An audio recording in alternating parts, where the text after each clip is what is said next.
Good day, everyone. My name is David Reed. Welcome to Dial the Gate, the Stargate Oral History Project.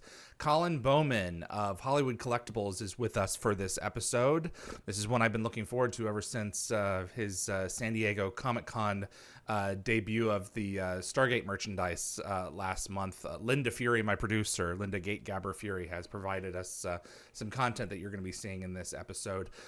They have just acquired the Stargate IP, and one item is already available, so we're going to be discussing that and some of the other content that's available. We've been asking for Stargate merchandise, and it's going to start coming in with Hollywood Collectibles, so we're going to discuss that with them. But before we get into any further details, if you enjoy Stargate and you want to see more content like this on YouTube, please hit that like button. It makes a big difference and will help the show continue to grow. Please also consider sharing this video with a Stargate friend, and if you want to get notified about future episodes, click subscribe.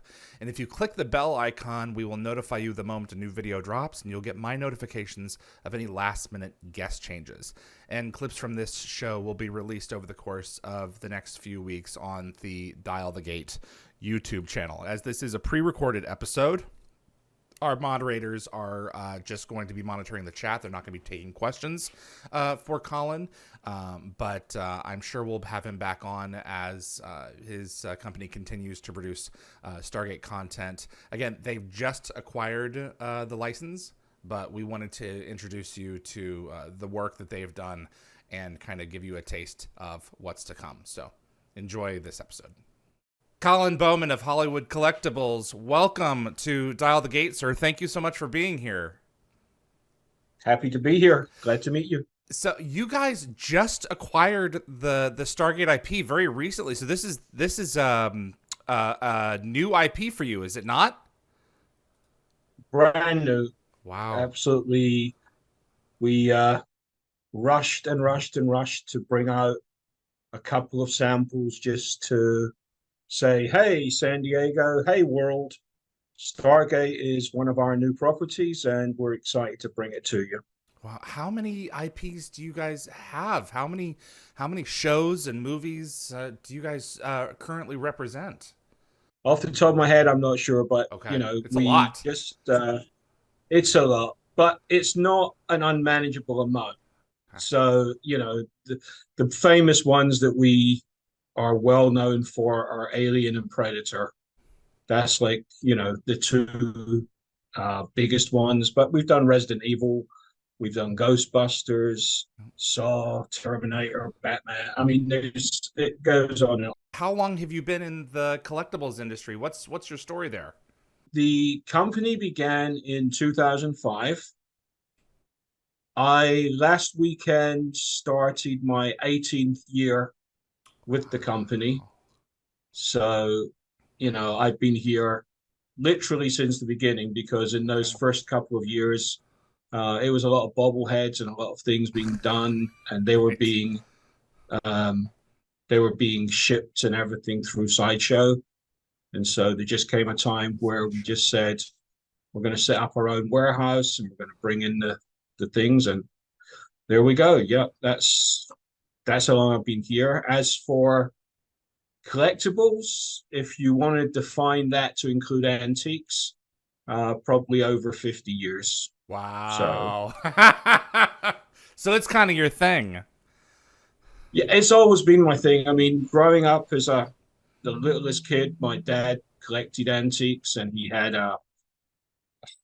we'll call it fancy goods for want of a better word, store in Glasgow. And then we you know, moved into antiques. But I've always been a fanatic for horror movies and collectibles and what toys you could get. But back in the day, you were limited to magazines and trading cards, and you know, there wasn't that many IP related toys, if you like. You know, it was Yeah, it's you know, my basically Matt Mason exploded. was, yeah, my Matt Mason from Mattel was my favorite toy. My Little Joe from Bonanza, you know, the Marx toys and things like that. So that's where it was. But they're not very easy to find in the UK, or they weren't back then. You know, let me Right. tell you. You know, there's a Stargate connection with Major Matt Mason. Were you? Oh, there is. Oh yeah, in the pilot Children of the Gods, Carter admits to playing with Major Matt Mason when she was a kid. That's right. Yes, Yeah, I and do remember then that now. Yes. in there's a flashback in Jolinar's memories. If you're looking really closely, you can see the doll sitting in the background in her bedroom. So. Man, that was my favorite toy. I loved that. So before we get into the thick with Hollywood Collectibles, you mentioned a wrestling background. Okay, can you tell us a little bit more? Yeah. Back in the late 80s, yeah, late 80s, I saw there was going to be a boom in the wrestling industry when Sky TV took on WWF, and so I started acquiring and selling merchandise way ahead of anybody else in the UK, which was great. And then gradually I moved into correspondent for Pro Wrestling Illustrated. I Wow. set up a few magazines myself, and then eventually I became the owner, publisher, distributor, photographer for World Championship Wrestling. Wow. And I did that for over 6 years, 7 years. And I was there for that whole glory period of the NWO. And so, I literally got to play, if you like, at life during one of the best periods in wrestling, travel the globe and met everyone and worked with everyone. I mean, it's more than working with everyone, it's more than meeting them. I It's worked with them work. on a day-to-day basis. Yeah. So Yeah. it was a lot of fun. It was tiring, but it was a lot of fun. Wow. What memories. That's awesome. Tell me about Hollywood Collectibles. What is it that you guys do? What is it that Simply put, you're proudest of? That your yeah, mission sim- statement is? yeah, simply put, we produce high quality and accurate statues and props for IPs that didn't get the current day boom that everyone gets. There wasn't a ton of high quality statues done for Alien and Predator, and nothing for Underworld and Rocky and stuff like that. So our aim has always been to, what do we like? Right. What do people like that they are getting completely underserved? And that's been the policy since we started. It's just helping the generations that weren't as fortunate as today's to enjoy their passion every day. Like behind you, you've got your Yeah. shelf with all your favorites, and Just a I've got couple. an office full of crazy stuff that totally unrelated to anything I do.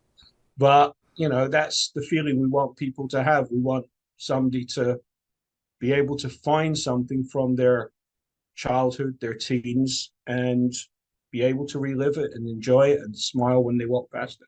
Absolutely, yeah. Recapture a little bit of their childhood for sure. What are some of the pieces? We're going to talk about the one Stargate piece that's available. The beginning, the original piece that you're starting off with for the property in a moment here. But what are some of the pieces that you are most proud of that the company has offered or still has to offer? All right. Well, first of all, it's a really unfair question because like asking me to pick my favorite child, you know. Oh, come Fortunately, I on. We have all one. know you've got one. Well, yeah, I only have one child, and it's easy. He's my favorite. Well, there you That's the go. thing. I'm proud of everything we've done, and even if it's not something I was particularly interested in, I was pleased with the result. For my personal favorites, Maria from Metropolis. That's an old time. The android. You know, um, the Stones from Fifth Element. Um, Oh. Amazing. The Celine and the Lycan from Underworld. Edward Scissorhands, the statue, and also the hands that V. Neil came over and saw them at San Diego and completely flipped out and thought they were just great. Um, and currently, the Zuni warrior, who just gets the best responses from everybody of a certain age at Comic Con every year.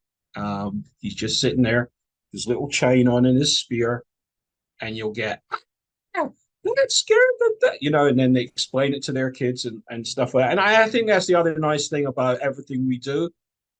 We're creating connections between generations. Um, I know that my son, whenever, I mean, he's 18 now, but over the years I've been here, he'll see something, ask me about it, and then we'll sit down and watch the movie. And, I think Yep. that's just great. Yep. Absolutely. I didn't realize you guys did replicas of the stones from the Fifth Element. I am going to check those out. Good So, luck.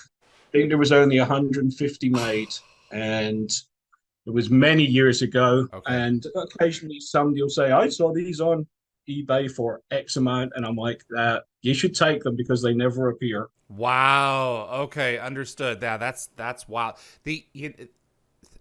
You have to grab so much of this stuff, and that's like the incentive where you're kind of always running, because you never know if something is going to catch fire later on. I have a replica that I spent considerable amount of money on, which will remain unnamed, that I thought would absolutely vanish very quickly, and they're still sitting around, still for sale on the original website. It's like, one of the reasons that I bought it was an investment, and it still could turn out to be, but don't just buy something for an investment. If you do, you're already going to lose. You got to buy Well, it and this because is you my love biggest, it. yeah, this is my biggest problem I have. It's like, because I grew up playing with my toys, you know, and before that, Star Wars, when people started to buy two and put them away, um, I can't even It's so tell you true. I can't even tell you the tears I metaphorically shed when I see something. When suddenly I want something from my childhood and I go to buy it and look for it and I see that it's $3,000. I'm like, what? Yeah. It was 25 cents. I mean, it was a ridiculous price. But there's very little that I buy that doesn't end up torn open and not played with, but it's out. I can't enjoy a cardboard box. I don't care how pretty the picture is on the cardboard box. I can't enjoy it. Action figures are okay because they come in the clear, thing, but they end up just being pinned all over the wall. And, that's, Yeah. it's like my 50,000 Funko Pops that, Oh my are everywhere. gosh. Those have Um, those have lasted. Uh, for an aside, real quick, those have outlasted far longer than I expected them to in popularity. They have really managed. Funko has really done something right in terms of managing to cling on. And I thought they were going to be around for 6, 7, 8 years, and they're still going strong. Not as strong as I they were, hate, I don't think, but still pretty no, no. good. You see, I hated the whole it's like there's a period of Disney animation that I absolutely hate because it just seems cheap and easy and just Yeah, it's not inspiring me. yeah.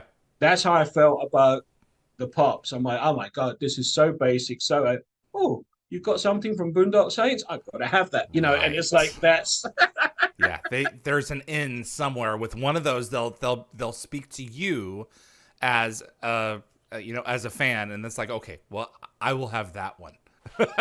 and that's what we try, and that's exactly what we tried to do is that emotional connection Mm-hmm. for people. It's more it's that's why we don't have 500 licenses and 3,000 products. It's because we're trying to do something Mm-hmm. that will have a value and speak to you Mm-hmm. and you'll enjoy it. And we don't really even see that much of our stuff on retail secondary markets until it hits a certain plateau that somebody goes, what, somebody got that for this? Oh, I'm going to Yeah, have some of that. pay the But rent this month. Yeah, yeah, so that's what it is. got it. How were the Stargate prototypes received at San Diego Comic Con? And Yeah, really, which ones were I your didn't know. favorites? Yeah, I didn't know what to expect because it's not even something that I was aware of seeing cosplayed much. Normally I can get a feeling of how a property is going to be if I'm seeing, 9 million colonial marines still running around, or, things like that. So with this, it was hard to say. But then the amount of people that walked in and were initially surprised, knew what it was exactly, were kind of shocked and stunned.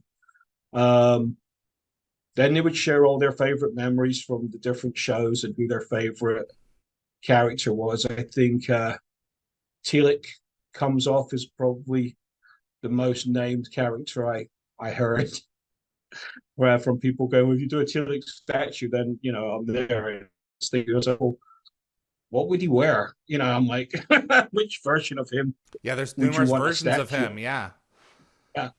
Um, and then they surprisingly, so many of them cosplayed Mm. and would show me pictures on their phone of them dressed up or for Halloween or whatever. I think people really like anything that they can wear a uniform, like Ripley. Everyone loves the jumpsuit because it's an easy thing to do. Those costumes they use when they go through the gate are pretty easy Mhm. to do. Yeah, it's I, military I did stock. see You just need patches. yeah, that's it. So, and then of course lots of questions about how much everything was going to cost, which I had no answer whatsoever. Um, the things were so new.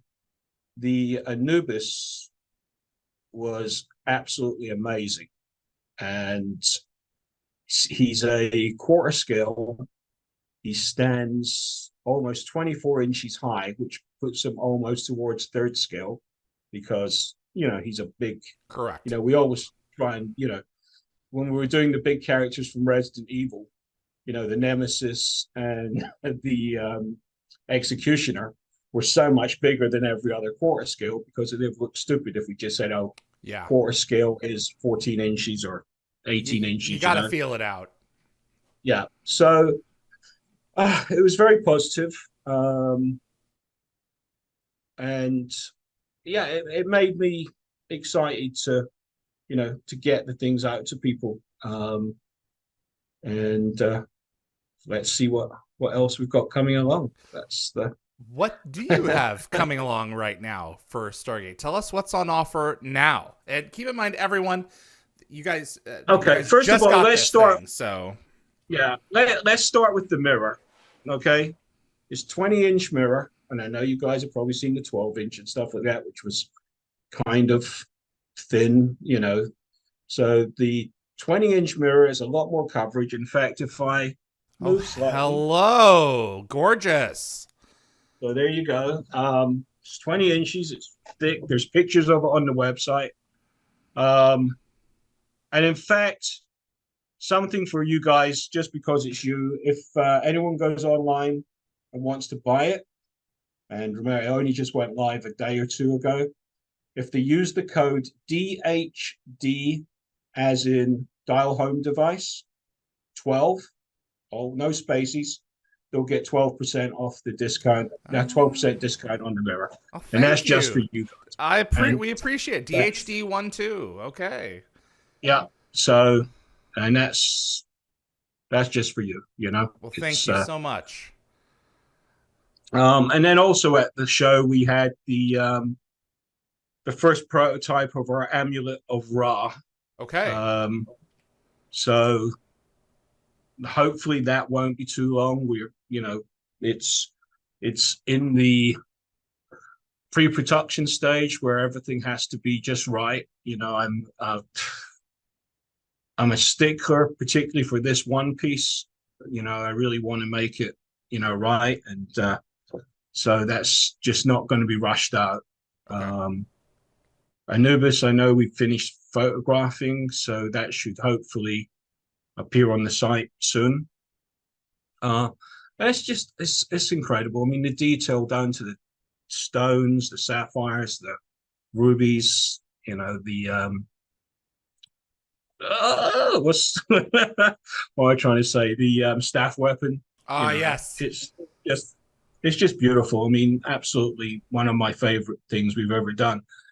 And I used to love Egyptology as a kid going through school. History was my thing, and Egypt was definitely the most fascinating of Mm, all the places because you had the double thing. You had the mystical, you had the historical, you had you know everything going on, and so many fans of Egyptology want this Anubis just to sit in their collections, with their Tutankhamons and everything like that because yeah, they think it's just so amazing. yeah, yeah. No, it definitely gives off that level of vibe.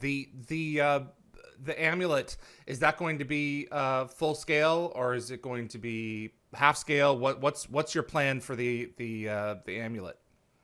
Nope, full scale, Okay, full scale as it was. I think Linda probably grabbed some photos of the pre prototype. okay. So it's It's I nothing wouldn't insane. put too much. I honestly don't put too much stock in most things that we've had to rush to get to San Diego. It's gonna be, it's more like this is what we're doing. Please, tell me what you see that's not right. But I can guarantee you that I've already spotted it way earlier, and we're probably four versions further on by the time we get there. But Wow. it's I decided that rather than just keep people, and COVID taught me this as well, rather than waiting till something is at its final and best look and it's fully painted, I'd rather take stuff and show people the process. And we had RoboCop there; he was unpainted.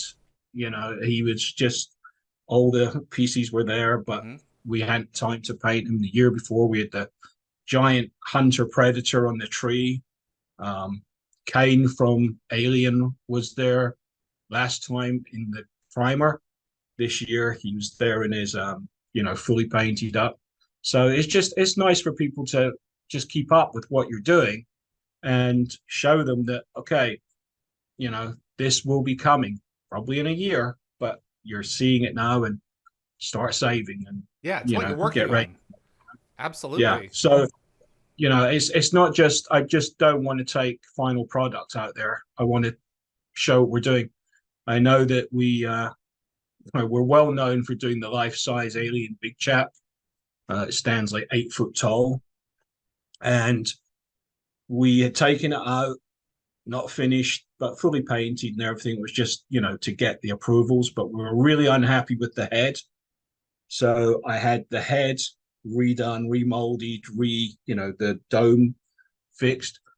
But I was like, well, if I take this out the second year, how are people going to know what they're looking at? They might just think, oh, this is the same photo op as last year. And so I broke everyone's heart. I primered with a spray can myself the whole alien body apart from the head so that your focus was completely on that head and you knew something had changed. Okay. And that's that's the level I want to go to explain what we're doing to people and to actually engage in conversations.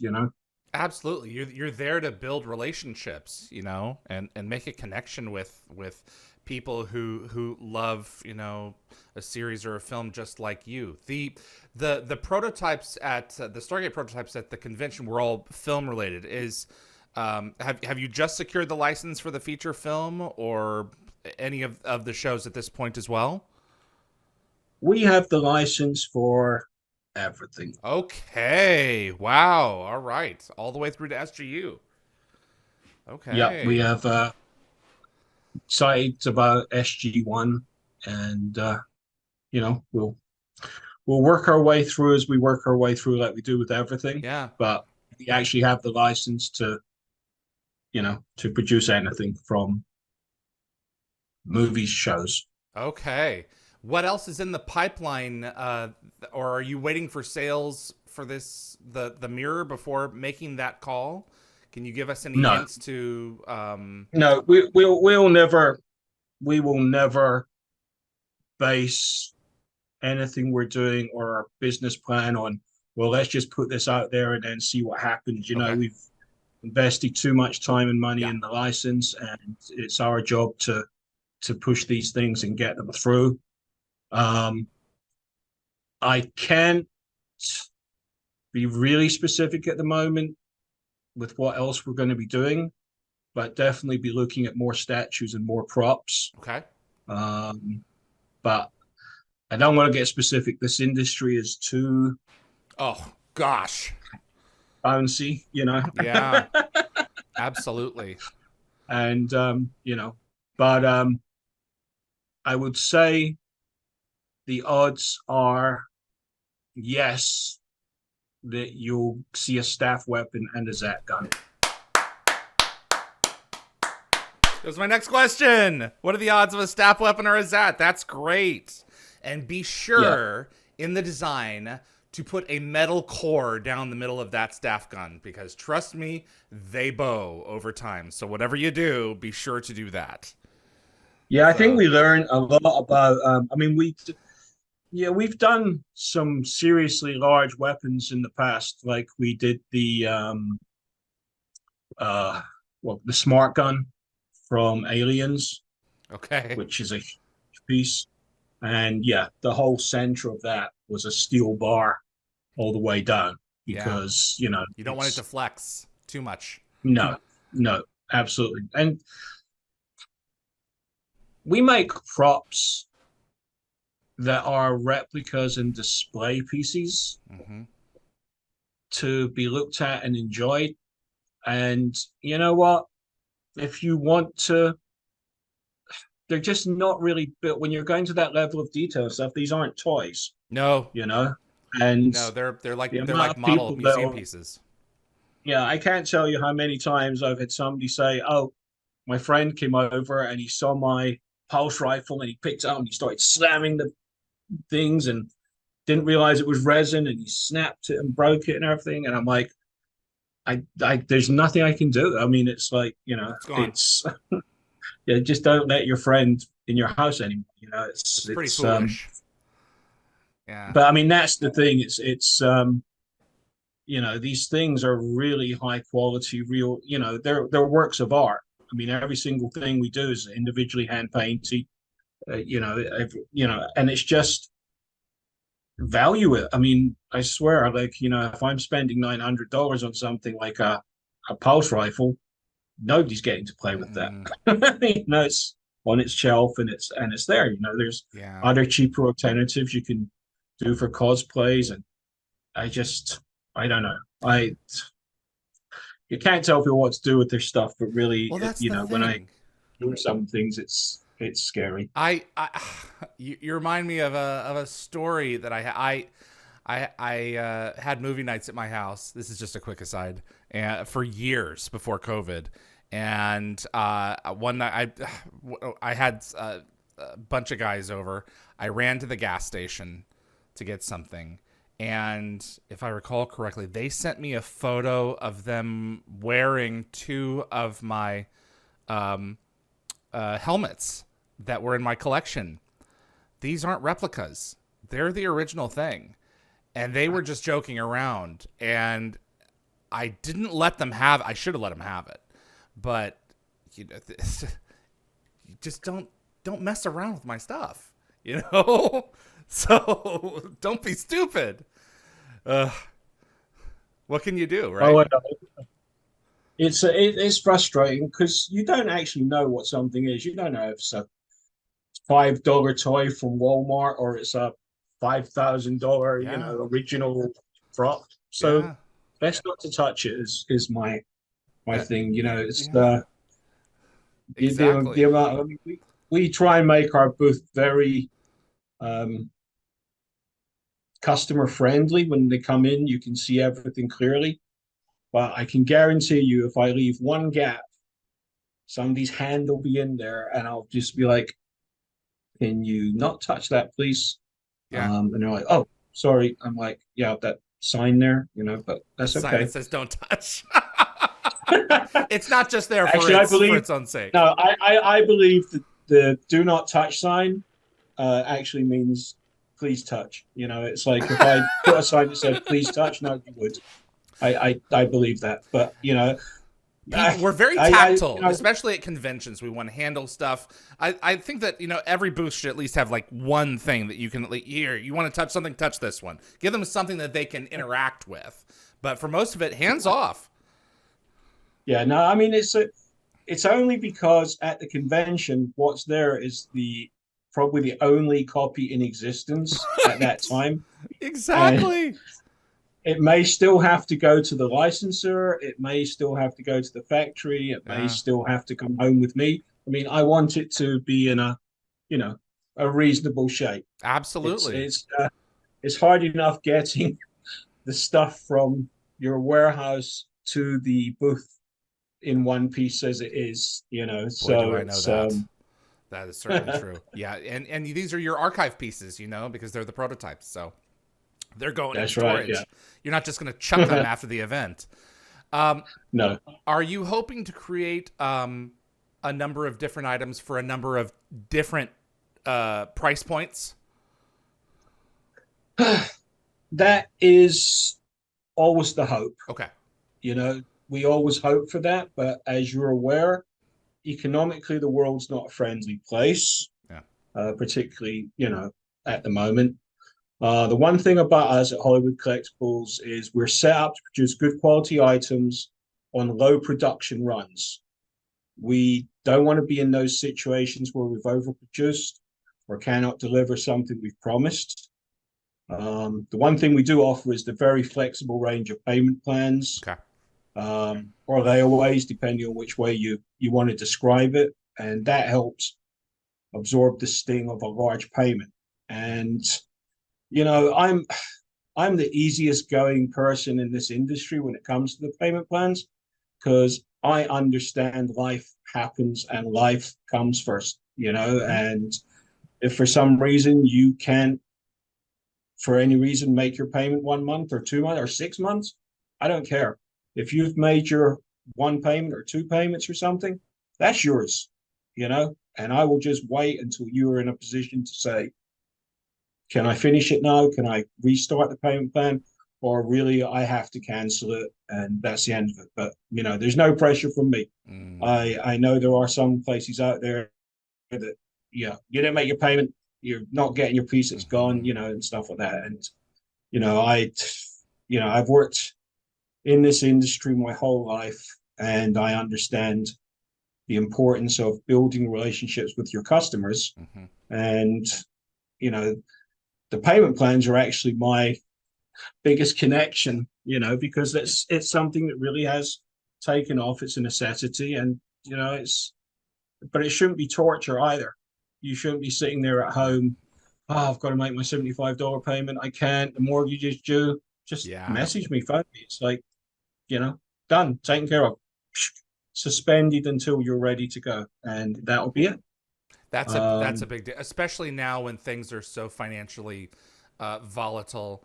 With all this stuff happening geopolitically and everything else, it's like we long for these connections to simpler times, and a lot of the stuff that you guys produce, all of what you produce, are hearkening us back to those simpler times, and it's nice to be able to.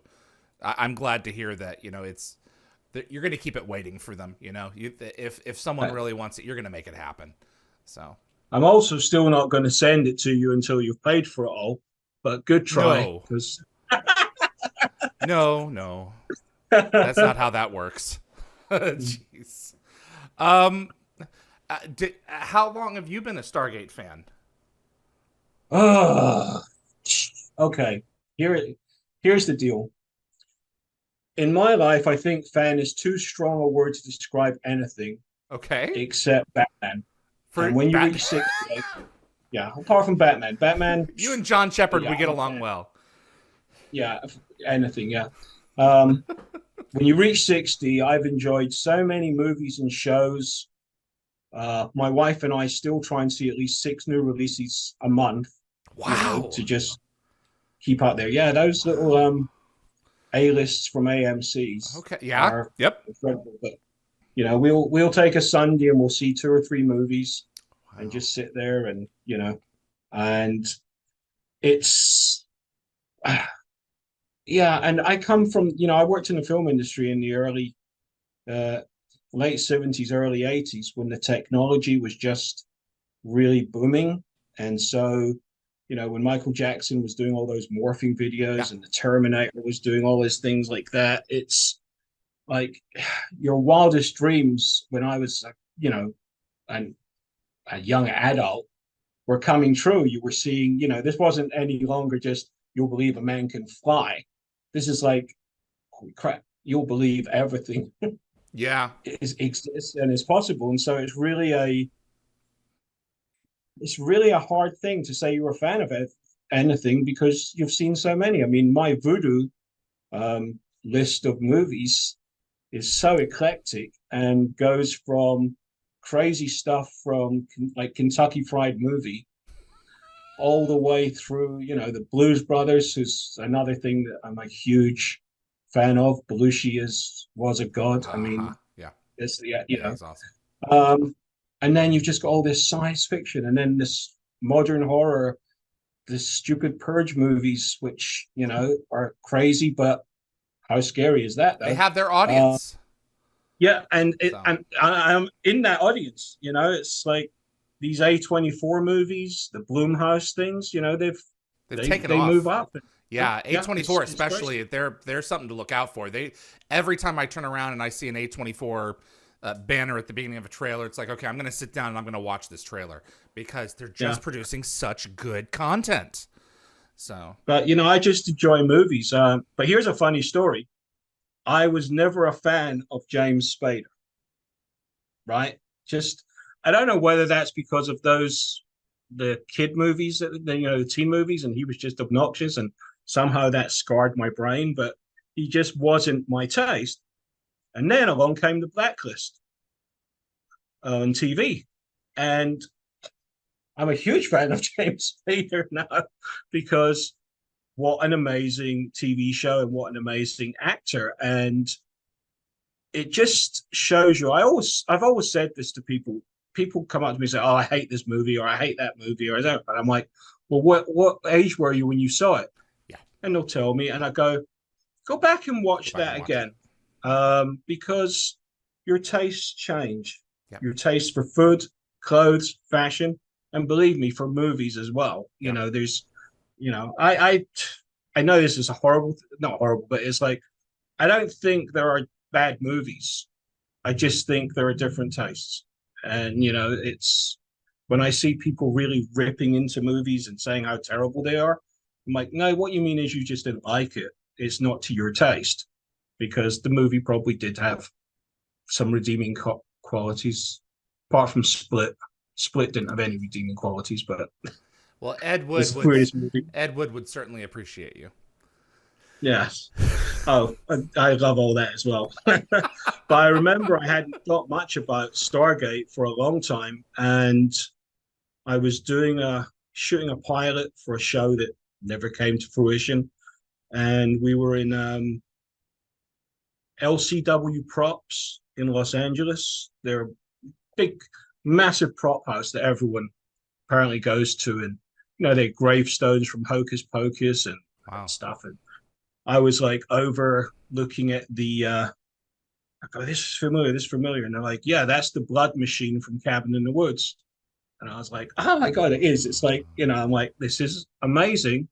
And then next to that is Balthazar's car from Sorcerer's Apprentice. And then there's this big tarpaulin, and I can see some little hieroglyphics on a corner. And I'm like, what is this? And they're like, ta-da, this is the pyramid ship, studio scale from Stargate. The one that's like 15 feet tall. Oh yeah, massive thing, and it was just in there, and they couldn't really tell me why it was there or what it was doing. The pyramid ship's made I'm its sure. rounds in a couple of places. Yeah, the top was Yeah. missing for a So, while.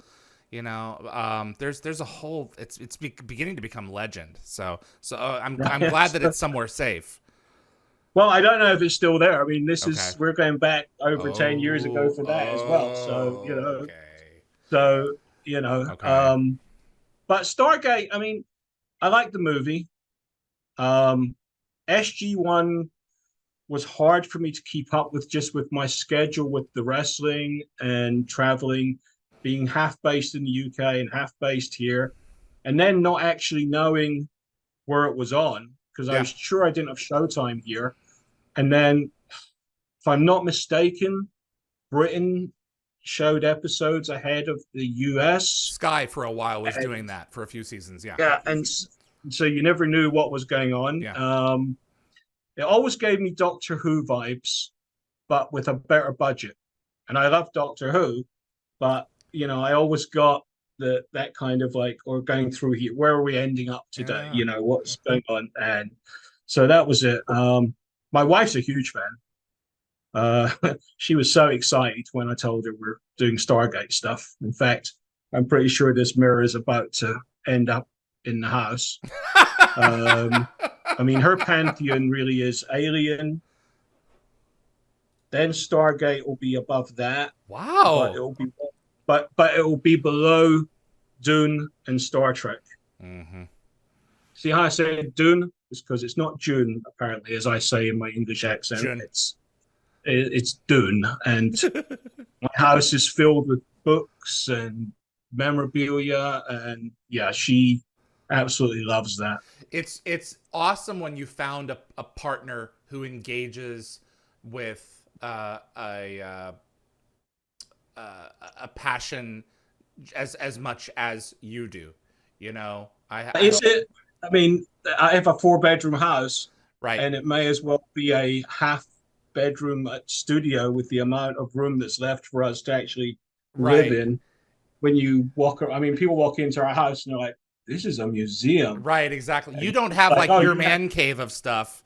You're not isolated to keep the marriage intact. Well, no, we don't. I mean, the whole house is a man and woman cave. I mean, it's like, everyone will come in, they'll go, "This is our museum," and she'll go, "Yeah, wait till you see upstairs all my stuff." It's like, it's, the bedroom's ridiculous now. I mean, everything. There's no room to move. It's like, but yeah, I mean, in theory, it's great, but really, you're doubling the amount of stuff that particularly when you're having to send stuff back on pallets from every Comic-Con or convention you go to. And your 18-year-old eventually gets to deal with it. So that's the other thing. Yeah, too. Like... he's, fortunately, he's more into sports, but he's very passionate about Transformers and Indiana Jones because that's like the movies that, and Star Wars. It's the things that we connected with. Yeah, I think Transformers is our thing because with him being born in 2004, all those movies came at right age when him to go. So me and him just had the boys' night to go and see the latest one and just, love that. So it's, you do pass everything on down to your kids. That they're like sponges. Absolutely. In one way or another, it's gonna form a part of their identity. Colin, are there any other properties you're hoping to acquire to make merchandise for in the near future? What would you like us to know about in terms of what's going to be happening? Anything else we should know before we wrap this up? Okay, well, like the earlier thing, I don't like to talk about on what we're acquiring. Okay. The 3 new IPs that we have that we took to San Diego were obviously Stargate, Stranger Things, which is Stranger Things is not normally something that we would do given our, we take things that are older stuff, but Stranger Things has that feel and appeal to the generations where we generally work with. It's like it's nostalgia. It's a nostalgia show. Yeah. It's for your audience. I get nostalgic, and we had the Demodog and the Demogorgon at the show, and they were amazing. And I was blown away by the worldwide knowledge of Stranger Things. I think we had people from every country in the world at Comic-Con, and every single one of them knew Stranger Things, which in my mind, I was just like, oh, this is Netflix. And then, but yeah, it had a huge appeal. And Before then you go on RoboCop. to the next one, I remember the movie, the original trailer coming out almost 10 years ago at this point, and I remember just being like, this is gonna be a hit, this is gonna be a big deal, and lo and behold, so apologies, go ahead. And that's why I didn't know anything about Stranger Things really, but my son kept nagging me. And if you think like it's like, so I don't know how long it is. Is it 8, 9 years? No, I mean It's it's a been a long time. while, yeah. And and he was young, and he's like, yeah, it's the show. And I'm like, oh, great, you found a show you like. And he goes, you got to watch it with me. You got to watch it with me. And I started watching it, and then I was thinking, should I be letting him watch this? Right, it's And pretty he's darn like, dark. and he's like, no, all the kids at school are watching it. Yeah, I'm like, 7 okay, years well, I now. don't want to. Yeah, I don't want to be the one that says you can't watch it, but wow, this is It's pretty and dark. then I got hooked because this really wasn't for kids. No, it wasn't. What And about? then as the RoboCop, which Okay. one of my favorite crazy movies from 80s, 90s, it's right about there, 80s. but Yeah. it's yeah. Um, and this first statue from that is pretty special. Looks amazing. Um, I say we didn't have him painted at Comic Con. I've just seen the first pictures literally before we came on air of it painted, and wow, I'm just completely blown away by how this thing looks, and the detail. As for anything else, I mean, literally, we. I know it's a cliche and stuff like that, but watch this space. Head over to the website at Hollywood-collectibles.com. I know you have the thing for it. Hmm. At the bottom, there's a little thing that says put your email in and just sign up for our mailing list. Now, normally that's terrifying. It's like people don't like it. They think, I promise you this. We don't send out 20 emails a month. We don't have time, actually, like other companies do. I'm not in the spam mail business. I'm in the business of selling our products.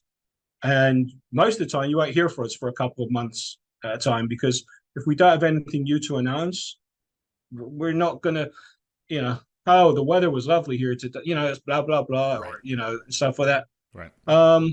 And that's literally what will happen. Like we send out an email, it will have, this is the new thing, here's the price, click the link to buy it. At the bottom, we'll probably have a couple of other things that will be related to it.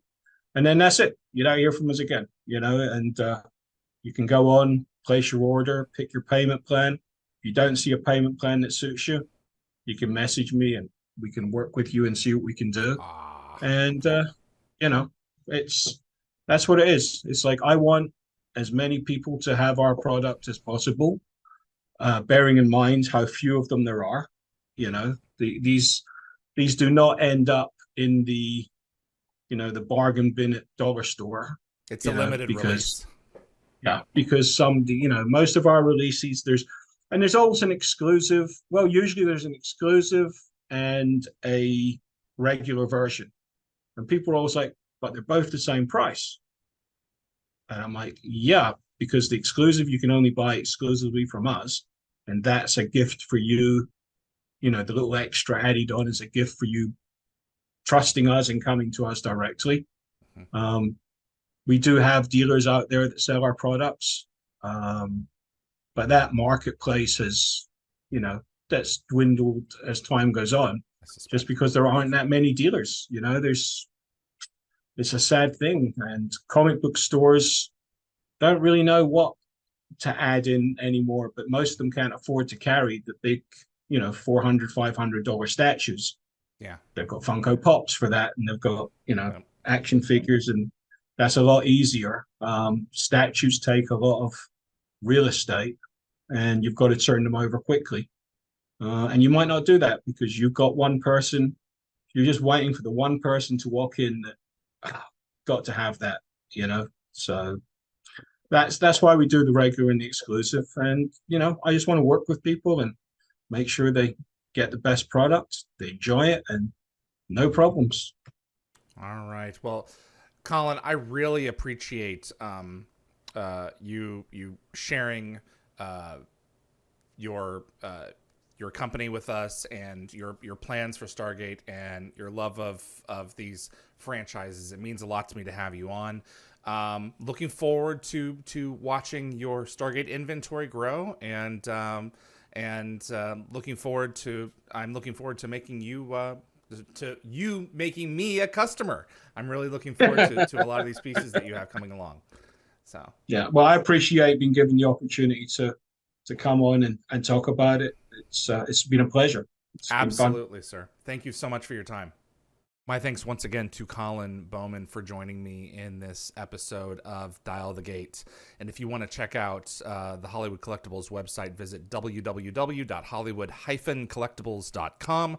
There is also a link in the description below. Thanks so much to my moderating team, Summer, Tracy, Jeremy, Anthony, Reese. They are the ones who continue to make this job possible for me while I'm doing my job on the front end. They help me out on the back end. And my producer, Linda Gategabber Fury. Thanks again, Linda, for your content for this episode. She did a lot of the work in making this possible, connecting me with Colin and providing all of her content to share from San Diego Comic-Con. And thanks to Frederick Marcoux at Concepts Web. He keeps dialthegate.com up and running.